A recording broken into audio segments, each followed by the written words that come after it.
Salut tout le monde, j'espère que vous allez de mieux en mieux et bienvenue dans cette nouvelle vidéo où nous allons aborder les premiers sujets sociétaux de cette trilogie, à savoir l'alimentation, le sport et les compléments alimentaires. C'est au cœur de notre belle Provence que j'ai eu l'opportunité de rencontrer cet auteur conférencier, ou devrais-je dire plutôt ce fauve dans la jungle alimentaire. Vous l'avez bien compris, je parle de Gilles Artigot, auteur des livres Hit. Je laisse maintenant la parole à notre spécialiste qui va nous en dire plus. Salut Gilles.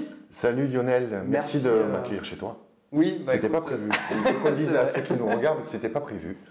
On avait prévu de faire l'entrevue avec un cadre magnifique sur le Garlaban. Tu sais que c'est en fait la ville où je suis né, au Bagne. Tu avais choisi une belle place, mais en fait c'était au milieu d'un champ avec un vent à décorner les bœufs.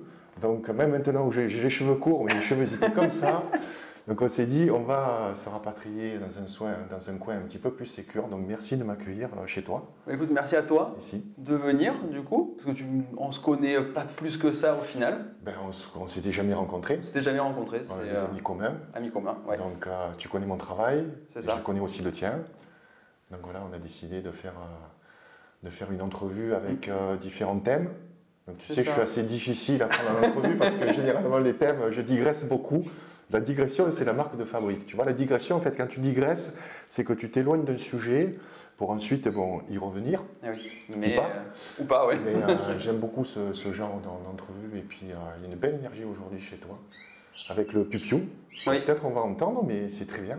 C'est ça. C'est un petit canari, c'est ça? C'est ça. Canari de ma grand-mère, que tu as rencontré tout à l'heure. Et ta grand-mère qui a 15 ans. 15 ans, wow. Qui a arrêté en pleine forme, les amis. Elle n'a pas de lunettes, contrairement à moi. Elle n'a pas de lunettes, elle n'est pas sourde du tout. Ah non. Tu me disais qu'elle conduisait en fait jusqu'à l'année passée. Oui. 94 ans, elle conduisait encore. Ah, c'est un petit peu d'arthrose, voilà. Si on lui dit, c'est et moi, tu sais, j'ai beaucoup d'affect pour les anciens. J'ai beaucoup d'affect pour les anciens. J'ai rencontré mon plus vieux lecteur, en fait, qui est dans une maison de retraite. Jean. Il s'appelle Jean. Oui, je suis. Qui a 101 ans, le 27 novembre. Et j'ai encouragé ceux qui me suivent à envoyer une petite carte postale que j'ai diffusée sur mon Instagram. J'aimerais avoir au moins pas mal de cartes postales pour lui offrir. Parce qu'il est isolé, seul, et c'est le drame. Tu vois que nos anciens, aujourd'hui, ne sont pas accompagnés dans leur dernière demeure, en fait, qui sont les maisons de retraite. C'est ça. Toi, tu as la chance, ta grand-mère a la chance donc d'avoir son fils. Le fils et le petit-fils à la maison. À la maison, ça c'est génial. Ça c'est vraiment des choses qui sont de plus en plus rares et ça aussi, ça fait partie de mon travail. Tu vois, d'éveiller sur ces problèmes sociétaux qui sont sur l'accompagnement de nos anciens. J'ai pu lire, et c'est là aussi où je voulais te dire merci, parce que via cette partie livre, ces interviews que tu fais, etc., c'est le côté oser dire les choses, oser être soi. Et je te dis merci aussi en off comme ça, enfin, c'est en on mais c'est en off, parce que moi ça m'a donné aussi envie d'aller plus loin et de défendre un peu mes valeurs, un peu plus que ce que je disais jusqu'à présent. C'est pour ça d'ailleurs que vous voyez sur la chaîne beaucoup de médecine complémentaire, de toutes ces choses-là. Tu es une des personnes qui m'a inspiré à oser. Écoute, donc, merci beaucoup. Piu-Piu approuve. Ah, Piu-Piu approuve. Parce que dès qu'on a commencé à parler, il a commencé lui aussi. Il a commencé à chanter. Merci Piu-Piu. Tu sais, j'ai la parole libre aujourd'hui parce que je suis très chanceux en fait. Donc, je travaille seul avec mon épouse qui a la maison d'édition en fait, qui médite. Valérie. Donc, Valérie. Qu'on connaît par l'intermédiaire des. Ça fait vraiment partie de mon travail, puisque on travaille à deux. C'est vrai que je signe les livres seul, mais bon, elle apprend une grande part en fait, en faisant les photos, en faisant les enquêtes avec moi. C'est ma première lectrice parce qu'il faut, en tant qu'auteur, il faut que tu aies quelqu'un. Soit qui te donne confiance, ou qui te corrige, ou qui te dise ça, il vaut mieux pas trop le dire. Tu vois, voilà. Donc, parce que moi, j'ai vraiment aujourd'hui les deux pieds sur le frein, parce qu'il y a certaines choses qu'on ne peut pas dire officiellement. Et ça, tu sais, c'est vraiment un problème aujourd'hui en France. J'ai l'impression qu'on s'auto-censure de plus en plus. Et je suis donc libre de mes paroles parce que je suis indépendant. Tu vois, et cette indépendance, moi vraiment, je la chéris. C'est vrai qu'elle me met aussi quelques freins, parce que mon livre n'est pas forcément distribué dans toutes les librairies. Là, avec le tome 2 de Hit, et puis la partie sur le cancer, donc je pense qu'on parlera des traitements alternatifs. On va un petit peu faire saigner les oreilles. Mais donc ça m'a blacklisté par rapport à certains médias. Contrairement au premier, en fait, où je dénonçais cette exploitation animale, dans les abattoirs, dans les élevages industriels. Donc là, tu peux faire, en fait, tu es invité en télé, parce que le véganisme a été un courant de mode assez fort, et je pense que c'est une mode qui va s'ancrer dans le temps. Avec aujourd'hui des dérives qu'on connaît dans le véganisme, c'est-à-dire des parties, des gens qui sont assez extrêmes dans leur point de vue, des courants qui sont comme des dogmes, en fait, des choses qui sont bien, des choses qui ne sont pas bien. Et c'est vrai que c'est un côté aussi moralisateur que je dénonce ça, tu vois. Je ne me reconnais pas du tout dans ce type de végans qui vont culpabiliser ceux qui mangent la viande. D'ailleurs, j'avais fait une émission avec Raphaël Enthoven sur Arte, qui s'appelait Philosophie, et Raphaël Enthoven avait une belle conclusion en disant « Manger de la viande n'est pas un crime, s'en abstenir n'est pas une vertu ».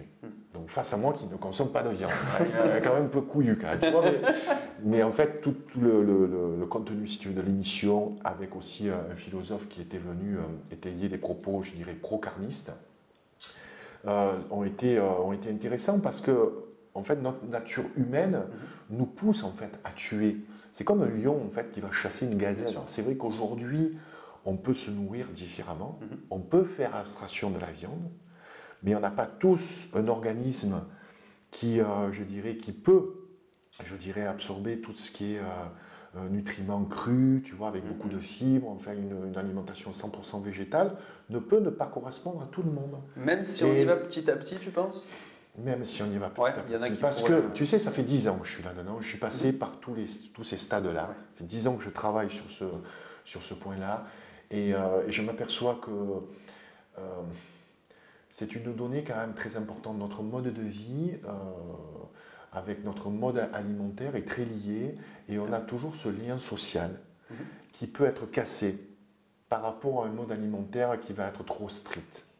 Une incompréhension dans notre propre famille, une incompréhension par rapport à nos amis.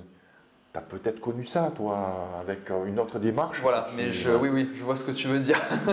Donc dès que tu penses différemment, tu es un petit peu mis à l'écart, mais rien que par rapport à notre santé, et je reviens justement aux fondamentaux dans le tome 2 de HIIT, c'est le régime méditerranéen, avec donc très peu de viande. On peut s'abstenir de viande rouge, ça j'en suis quasiment certain, tu vois.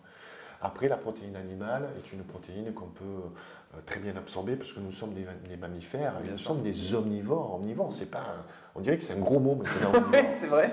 Tu dis omnivore, tu manges de la viande. Mais pas que, mec, je mange peut-être un peu de viande.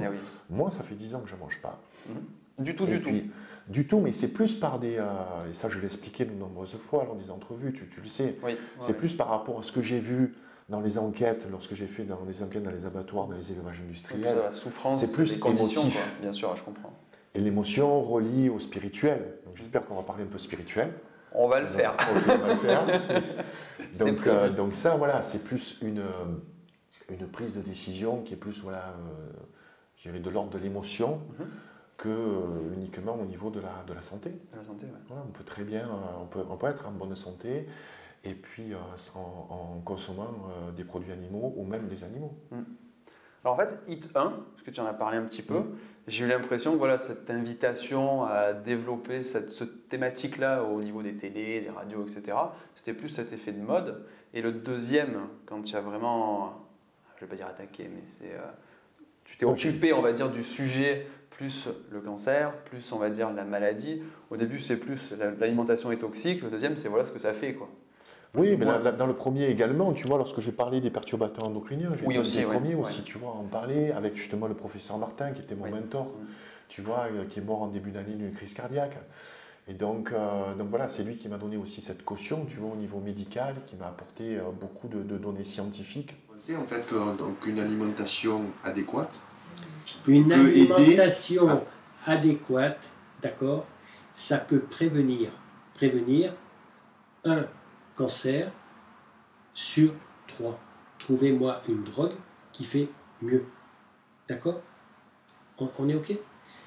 Mais ça veut dire que c'est à partir de l'enfance jusqu'à la fin. Si vous faites attention à 60 ans à votre alimentation, ils y perdent. D'accord ? Par contre, quel que soit votre âge, vous avez l'alimentation peut accélérer, vous avez bien entendu, ou ralentir un cancer sur 2. qui ont fait apparaître que notre alimentation est vraiment devenue toxique et qu'elle y est totalement liée au développement de nos maladies. Et tu vois, toutes les études indépendantes prouvent que... Le mot est important. Donc non financées par l'industrie, Ouais, ça, donc prouvent que l'alimentation peut accélérer ou ralentir un cancer sur 2. C'est énorme. c'est énorme, ouais, bien sûr. Et je pense qu'on peut aller au-delà, tu vois, sur une alimentation qui guérit. Toi, tu t'intéresses aussi aux miraculés de la vie. Ouais, ouais. Et donc, il y a eu comme ça des miraculés avec des jeunes, avec des modes alimentaires très très stricts à base de jus. Hein, je parle notamment à la cure brosse, par exemple. Ouais, ouais. Voilà. Puis même que du tu connais. jeûne, plein de moyens. C'est risqué d'encourager quelqu'un à aller dans cette voie-là parce qu'il n'y a aucune étude. C'est ça. Mais c'est normal qu'il n'y ait aucune étude parce que ça ne rapporte pas d'argent. Ça intéresse Donc, personne. Enfin, ça n'intéresse pas les industriels. C'est dans ce sens-là que je dis. Donc c'est très risqué. Et lorsque je fais appel à Nicole Delépine, qui elle est une cancérologue, qui applique les protocoles qui lui sont imposés par le ministère de la Santé, et qui elle-même se rebelle en disant, attendez, les protocoles que j'administrais moi aux enfants dans les années 90, j'avais de meilleurs résultats que ceux qu'on m'impose aujourd'hui en 2010. Tu vois. Donc ça a mis en avant, si tu veux, tout un pan de l'industrie médicale qui est vraiment très influencé par les lobbies. Et on le voit aujourd'hui avec notre ministre de la Santé, qui est une pure lobbyiste. Voilà. Sur plein de choses, sur les vaccins, sur le traitement du cancer. Et Nicole Delépine dit une chose très importante dans le livre, je pense que tu l'as relevé, la chimiothérapie est un poison. Ok, on est d'accord. Ah oui, Mais un poison efficace dans certains cas, utile dans certains cas. bien sûr. Et on en connaît des amis ou des proches qui ont fait des Très chimiothérapies, de la radiothérapie, Ouais. des rayons, et qui ont guéri. Qui ont guéri, oui, bien sûr. Mais leur guérison, si tu veux, va être durable s'ils ont pris conscience qu'il y avait des choses qui n'allaient pas dans leur vie. Alors oui, il y a l'alimentation, mais pas que. Complètement. Il n'y a pas que. Il y a tout ce qu'on a Ce là, qui se passe en fait, dans la tête. Ouais. nos émotions. Mm. Et je pense qu'aujourd'hui, nos émotions font partie comme ça des fondamentaux. Tu vois, on parlait en off, tout à l'heure, tu me disais, est-ce que quelqu'un qui se nourrit essentiellement d'hamburgers, C'est ça. tu prends un cas un peu extrême quand Un même, peu mon extrême, ami. mais c'est volontaire. Je dirais, il y a même des anciens, regarde les livres de cuisine des années 60. Tu ouvres, et c'était des gueuletons, quoi, Ah ouais, tu ouais, vois. ouais. La daube, tu vois, les alouettes sans tête, Ah tous ouais, les plats c'est- provençaux, tu vois, donc qui regorgent de gras, qui regorgent de produits animaux, etc. Donc c'est vrai qu'on mourait de maladies cardiovasculaires parce que nos artères se bouchaient, mais on n'avait pas les maladies neurodégénératives, C'est ça. on n'avait pas les cancers, avec toute cette chimie qui a intégré en fait notre nourriture. Et en fait, il y a des gens aujourd'hui qui sont sereins et qui mangent, je dirais, comme tout un chacun, et qui vont vivre jusqu'à 70, 80, voire 90 ans. Voilà. On a un On a un exemple ici. vivant ici. Ta grand-mère mangeait pas que du cru, c'est pas Irène Grosjean, ta Ah non, grand-mère. ça c'est sûr. Ça, Donc c'est tu vois, et quand tu écoutes Irène Grosjean, eh ben, elle va t'encourager à manger que du cru, bien sûr. qui peut correspondre aux personnes qui ont la même génétique qu'elle. C'est ça, ouais. Et pas tout le monde. Pas tout le monde, ouais. Et on peut prendre l'exemple de ta grand-mère. Voilà. Alors j'ai de Donc- super exemples avec la confiture, le beurre, le pain, enfin c'est...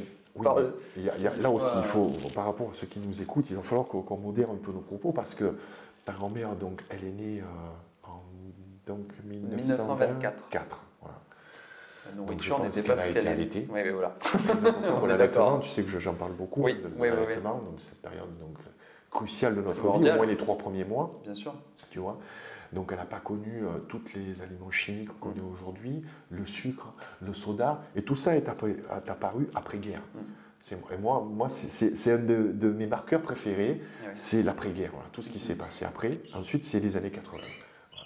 Les Ça, deux c'est étapes, les années Richard Gottener. Tu te rappelles de Richard Richard Gottener? Gottener. Avec tous les tubes qu'il a fait pour Volvic, qu'il a fait pour toute la nourriture industrialisée, quoi, les Bolino, tu vois. Ouais, je me souviens, ouais. Donc, et tout ça, en fait, ça nous a fait beaucoup de mal. Et puis toi, tu es né donc en 1984, Oui, ça, tu me disais c'est ça. Donc tu es né en plein dans ces années-là. Donc forcément, tu vas être plus fragilisé que ta grand-mère. Bien sûr. Donc il va falloir que tu fasses plus attention que ta grand-mère. Oui, tu parlais de base aussi, de Il faut socle, vivre dans etc. son temps, il faut vivre C'est dans ça, son temps. ouais. Tu vois. Mais c'est vrai que la base avec lesquelles ils ont démarré, alors on n'en a pas parlé, mais je rajoute cette partie aussi travail, parce qu'ils ont beaucoup travaillé dans les champs, enfin, en tout cas c'est le cas de ma Très famille, important ce que et tu se dis. lever le matin avec le soleil, se coucher avec le soleil, ne pas avoir des écrans toute la journée, pour ne citer que ça, Je pense que globalement, sur la santé globale, quand elle me dit j'ai pas de lunettes, enfin, moi j'ai vu, j'en Elle n'a pas de ai, lunettes. j'ai perdu quasiment un à chaque œil en un an en faisant du montage vidéo. Exactement, je te comprends. Donc, j'ai beaucoup travaillé sur l'écran aussi, et puis j'étais myope, donc je me suis fait opérer lorsque je suis arrivé à Montréal il y a 7-8 ans, de la myopie. Donc de loin, je suis un aigle, tu vois, je peux regarder, je peux voir le petit lapin qui galope, tu vois, la pinette, voilà. Je peux le voir d'ici. Mais par contre, j'ai énormément perdu de près, il me faut des lunettes de près, quoi, tu vois, puisque j'étais devenu presbyte. Et donc on a des problèmes de vue, on a des problèmes d'audition. Bon, ça c'est parce que j'écoute la musique un peu trop fort. Ah. Ça c'est un peu mon rituel, ma passion. Tu veux parler des rituels mais tu vois, mon rituel du matin, tu le connais, c'est partir au club de gym. Et des fois, je me fais la réflexion suivante parce que je pense beaucoup en fait. Moi, je me pose beaucoup trop de questions, tu vois. Et quand je vois le nombre de personnes qui marchent pendant 1 heure, qui font du cardio, tu vois, je me dis, wow, si nos grands-parents nous voyaient en train de payer une salle de gym pour aller faire comme ça du cardio, se dire ouais mais wow, ils sont fous parce que nous, eux en fait ils utilisaient leur force pour produire. Ah oui, c'est ça. Vraiment produire dans les champs parce que 8 personnes sur 10 vivaient en campagne. Aujourd'hui, 8 personnes sur 10 vivent en ville, dans des métiers tertiaires, donc où on ne se dépense pas. Et donc là, on a besoin d'aller au club de gym ou dehors. Bien sûr, oui. Voilà, faire son jogging et puis dépenser cette énergie. Et ça aussi, c'est très lié. Tu vois, l'activité physique, je pense qu'elle est très liée aussi à notre santé. Parce que notre corps, physique et mental. Parce que si on nourrit pas le physique aussi, si on nourrit pas le mental, on se zombifie. Voilà. Les deux vont ensemble. C'est nourrir le corps et l'esprit. Et puis. Alors là, évidemment, j'aurais des exemples à foison, puisque en tant qu'ancien obèse, oui, voilà, ça choque un peu tout le monde à chaque fois. Je mettrai une petite photo ou deux. J'en avais parlé dans une des vidéos, mais très succinctement. Mais vu je ne savais pas, te voir, c'est très étonnant. J'étais plus petit, mais les photos sont quand même relativement parlantes. Et c'est vrai que le sport m'a amené un équilibre global. Et sans trop, on va parler un peu plus de spirituel après, mais sans trop aller loin, je ne pense pas que sans le sport, je sois encore là, honnêtement. Parce que ça m'a permis vraiment de prendre conscience de beaucoup de choses. De ton corps déjà. Et oui, le culte du corps, d'ailleurs. C'est pas forcément le culte du corps, tu vois, on pense souvent à la culture physique on se regarde dans la glace, on sait. Ah oui, non, oui, c'est côté égo. Voilà, c'est côté le culte du corps, pour moi c'est ça, tu vois, parce que je suis dans ce côté, moi là. Alors, le culte du corps, je le connais, tu vois, quand j'avais 18 ans, j'étais à Los Angeles, je pousse la première porte d'un club de gym, c'était le Gold Gym, je tombe sur Arnold Schwarzenegger. Juste lui. Juste lui, moi fan de super-héros, comme ça, moi j'étais très maigre, enfin, je me vois toujours très maigre. Comme toi, tu te vois, à mon avis, toujours un peu gros. Oui, c'est pas faux. C'est là-dedans, tu vois, c'est là-dedans. Et donc ça m'a fait comprendre que oui, on peut transformer son corps, tu vois, mais pour ça, c'est une règle d'or, no pain, no gain. En fait, pas d'effort, pas de résultat.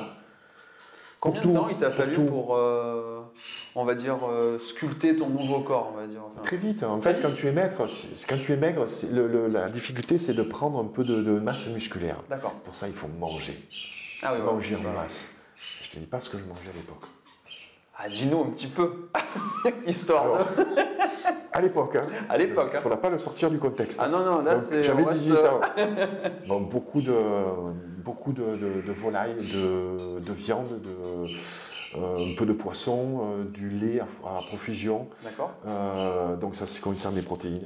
On ne parlait pas du tout de protéines végétales. Le soja, à l'époque, moi je pense qu'il n'y en avait pas. Peut-être qu'il y en avait un peu dans des courants type hippie. Moi, c'est pas la culture hippie, tu vois, c'est toujours la culture végétale. Donc, je connaissais pas le soja, tu vois. Donc, et puis après, c'était à base de bons glucides. Les préceptes, en fait, étaient bons, étaient sains à la base, tu vois. C'était le riz, c'était des patates douces. À l'époque, je ne connaissais pas. Donc, c'était plutôt des pâtes de blé. Bonjour Marion Kaplan. Le blé, tu vois, le blé du bon gluten. Mais là aussi, tu vois, on pourra peut-être parler du gluten. Il y a des intolérants aujourd'hui au gluten, et Marion en parle très très bien. Dans une des vidéos d'ailleurs, de la chaîne. Dans une de tes vidéos, tu en fais aussi en 3 parties, mais ça ne concerne qu'une faible partie en fait, de la population qui sera de plus en plus grandissante, parce que le blé en fait, qu'on consomme aujourd'hui n'est pas le blé que je consommais moi dans les années 80. Et encore moins celui d'ailleurs, aujourd'hui, tu sais, quand je suis à Montréal, j'évite le blé. D'accord. Parce que même, et le pain au levain, ça va. Tu sais que le levain transforme en fait la molécule du gluten. Mais les farines là-bas sont de très mauvaise qualité. Donc en France, on a encore une culture, tu vois, du pain, de la boulangerie, qui est juste incroyable. Après, il faut juste choisir un bon boulanger qui Voilà, travaille ouais. des farines anciennes, qui fait du travail avec le levain, vraiment, j'insiste là-dessus. Et puis, il ne faut pas manger une baguette par c'est ça. repas. Tu vois, c'est l'excès aussi, qui Complètement. a créé après l'intolérance au gluten. Donc, on devient malade. C'est comme un alcoolique. À un moment donné, les alcooliques anonymes, c'est quoi? C'est les alcooliques en fait qui n'en peuvent plus. Donc soit ils arrêtent de boire, soit ils meurent. C'est aussi simple que ça. Donc l'alcoolique anonyme, c'est l'abstinence totale. Mais le gluten, c'est pareil. Ça va être l'abstinence totale. Donc tu vas plus pouvoir avoir cette petite friandise que je m'accorde le dimanche matin, qui est la viennoiserie. D'accord. Petit pain au chocolat, Ouais, le croissant. croissant. Voilà. Mais donc il faut pas exagérer, tu vois, il faut pas aller sur trop de quantité de mauvais glucides. Et moi je pense qu'on parle beaucoup de protéines, tu vois, mais on ne parle pas assez des bons glucides. Donc en fait dans les années 80, je mangeais en masse, donc des produits animaux. J'ai commencé à prendre des protéines en poudre aussi, donc c'était des compléments alimentaires, les premiers compléments alimentaires qu'on a importés ensuite en France. En France, ça n'existait pas. Tu en parles, je crois, dans le pouvoir de l'alimentation, il me semble. Il fallait que tu shakes vite, que tu boives vite. Parce qu'en fait, si tu l'oubliais, ça devenait comme une pellicule que tu ne pouvais plus enlever. C'était devenu comme du plastique. Pour l'instant, tu l'as dans le ventre. Ouais, tu l'as dans le ventre. Mais en dehors de ça, je pense que c'était de meilleure qualité que ce qu'on trouve aujourd'hui. Parce qu'aujourd'hui, quand tu vois des poudres de protéines, notamment des protéines industrielles et de lait, il y a beaucoup d'additifs. Il y a de l'aspartame ou de la sucralose, il y a des colorants, il y a des exhausteurs de goût. Ah oui, c'est super bon. Ah oui, tu as de la protéine, fraise d'agada. Donc, mais aujourd'hui, ce qui est incroyable, c'est que toute ces compléments alimentaires ont vachement évolué les 10 dernières années. Moi, j'ai connu les protéines végétales quand j'étais aux États-Unis. Là, aujourd'hui, il y en a en France. D'excellente qualité, c'est des grains germés. Tu vois, donc tu n'as pas les antinutriments que tu as dans les végétaux. Donc c'est du grain germé. Il n'y a pas d'exhausteur de goût, c'est du cacao cru. Il y a de la stevia. C'est un goût naturel. Le goût du vivant. C'est ça, tu vois. Donc voilà, il y a des très bons produits. Donc voilà, dans ces années-là, en fait, c'est là où j'ai passé mon diplôme en fait, de nutritionniste parce que j'étais passionné par ça. J'avais compris que le secret pour modifier son corps, c'était l'entraînement, où tu vas détruire ta fibre musculaire, où tu vas demander à ton corps de reconstruire la fibre musculaire. Avec quoi? L'alimentation. Et manger en masse. Voilà, donc c'est pas forcément très bon parce que tu surcharges ton système digestif. Et donc c'est pour ça l'alimentation sportive n'est pas forcément une alimentation santé. Parce que très souvent, en fait, on consomme trop parce qu'on se dépense trop en énergie aussi, on est trop sur la performance, on est trop sur les compléments alimentaires, on oublie la base. La base, c'est préparer ses repas, les aliments non transformés, voilà, avec les bons produits. Et puis, par contre, l'industrie nous pousse à consommer des compléments alimentaires parce que ça rapporte beaucoup plus d'argent qu'une patate douce. C'est sûr. Après, vu qu'on parle de compléments alimentaires, est-ce que tu en utilises c'est de la B12, je crois que tu. Écoute, là, je vais me complémenter en B12. En fait, jusqu'à présent, j'en prenais pas, mais je vais rajouter ça dans mes compléments. J'ai aucun frein à consommer de la B12. Hein. C'est une bactérie en fait qui est non pathogène, en fait qui est naturelle. Et puis on la donne à nos animaux. S'ils n'en produisent plus, tu vois, en fait, la B12, tu l'as trouvée dans des produits terreux, tu vois, dans des. Parce qu'en fait, on a une nourriture qui est beaucoup trop aseptisée. Même aujourd'hui, tu vois, j'ai des poules, on a un poulailler.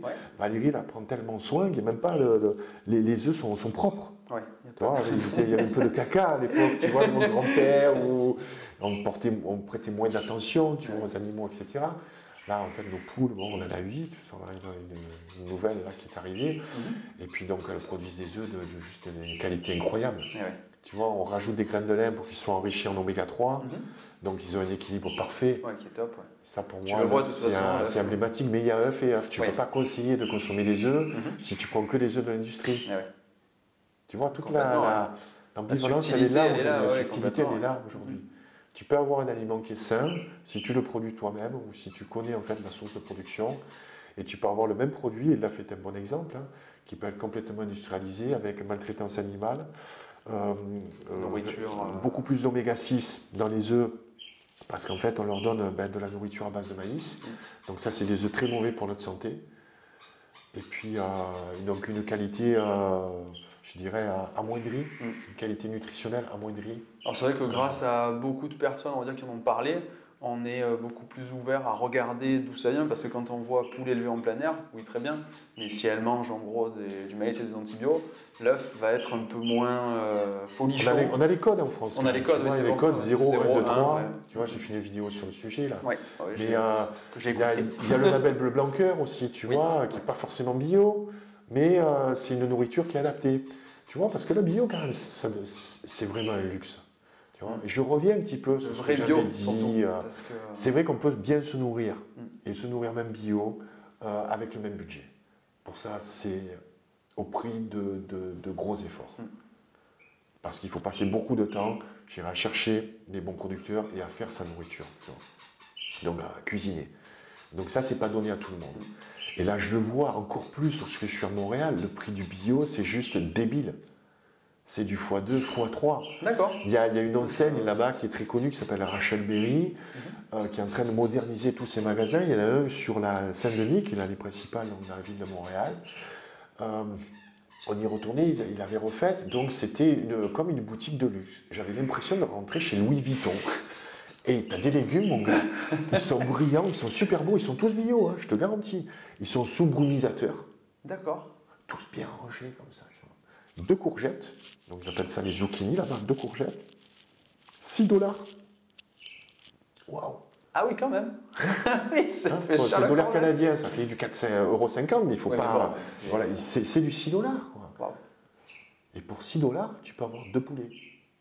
Bon, super industrialisé, des poulets sous hormones et tout. Mais tu sais qu'en termes de mode survie, tu n'as pas d'argent. Eh oui, c'est ça. Tu ne peux pas culpabiliser ces gens-là. Donc, bien se nourrir aujourd'hui, c'est devenu un luxe. Que ce soit tu as assez d'argent pour t'acheter des choses de bonne qualité, même des plats préparés. Il peut y avoir des plats préparés de très bonne qualité qui sont très chers. Soit tu as l'argent pour le payer, ou alors tu as du temps. C'est ce que pour cuisiner, du temps, bien sûr. Et le temps aujourd'hui, c'est ce qui nous manque. Tu sais que c'est un petit peu mon dada, ça, le temps. Tu vois, le temps que nous a volé la société moderne. Complètement. Mais voilà, l'homme et la femme travaillent. C'est une prise de tête pour bien se nourrir, pour aller chercher vraiment les bonnes choses, mais ça prend du temps d'aller chercher ces bonnes choses. Et on a la chance en France d'avoir quand même de bons distributeurs, tu vois. Il y a beaucoup d'enseignes, il y a des coopératives, la coopérative, tu vois, même en Aubagne, il y a beaucoup d'associations aussi, il y a les paniers paysans. On a une richesse en France, il faut vraiment qu'on se rende compte qu'en France, on est vraiment dans un pays de cocagne. Oui, complètement. Vraiment. Encore plus dans le sud, là où on est. Oui, parce que les productions peuvent plus se faire aussi localement.